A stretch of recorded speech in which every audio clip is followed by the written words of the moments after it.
Good afternoon guys, welcome back to my channel again guys, Chris TV. Guys, nandito tayo sa terrace.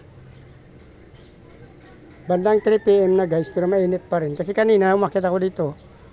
Naalala ko may fry pala ako dito nung nagpakain ako guys. So, kanina kasi medyo malamig, ngayon lumabas na si Haring Araw guys. May nakuha kasi ako dito guys na fry guys, napakadami dito. Ayan yung ating mga breeder ng mga babae guys. Ito yung ating mga fry. Ang sad to say lang guys na namatay yung kanilang yung male natin guys, namatay yan. Ang ganda pa naman sana oh. Na-discover ko pala guys, namatay siya.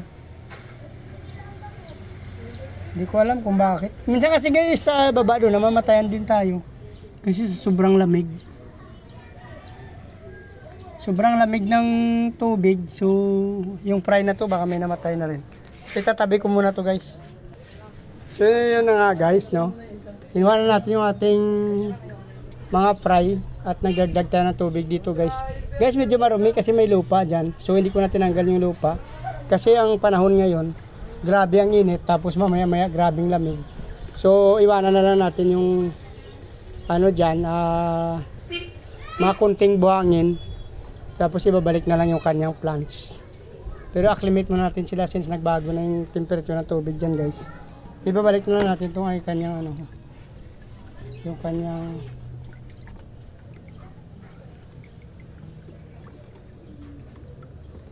ibalik na natin yung kanyang plants guys.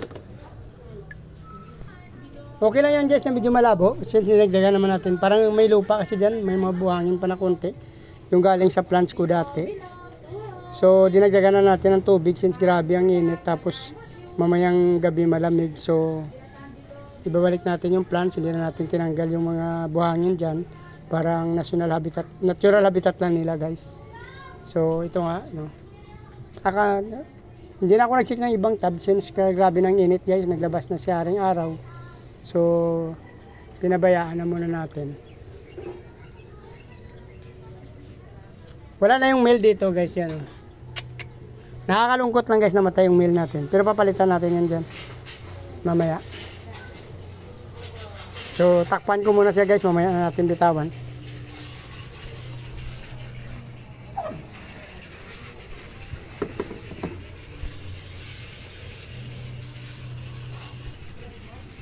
So yun, tinakpan ko na lang muna. So hindi ko pa binitawan yung ating breeder dyan, mamaya maya na natin bitawan.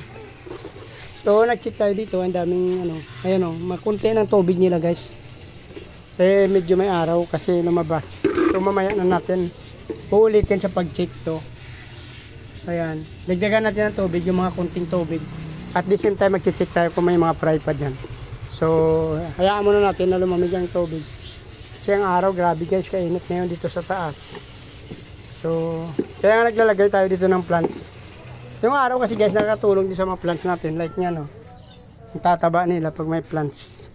Yan o, matataba sila guys basta may plants. Ito yung plants na to guys oh.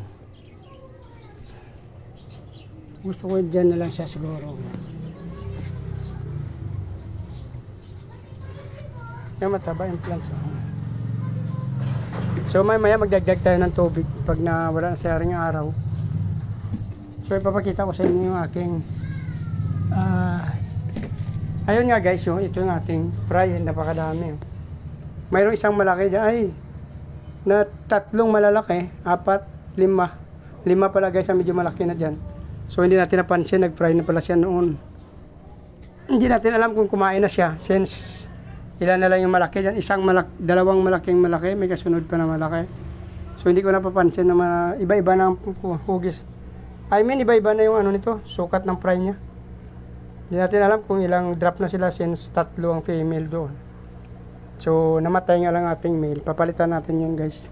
So kung nagustuhan yung video na to, please like, follow, subscribe na lang guys sa aking YouTube channel Chris TV, sa aking Facebook page Chris Molino guys. So maraming salamat sa patuloy na suporta at panonood ng aking video guys. Mabuhay kayo hanggang gusto nyo. Bye bye.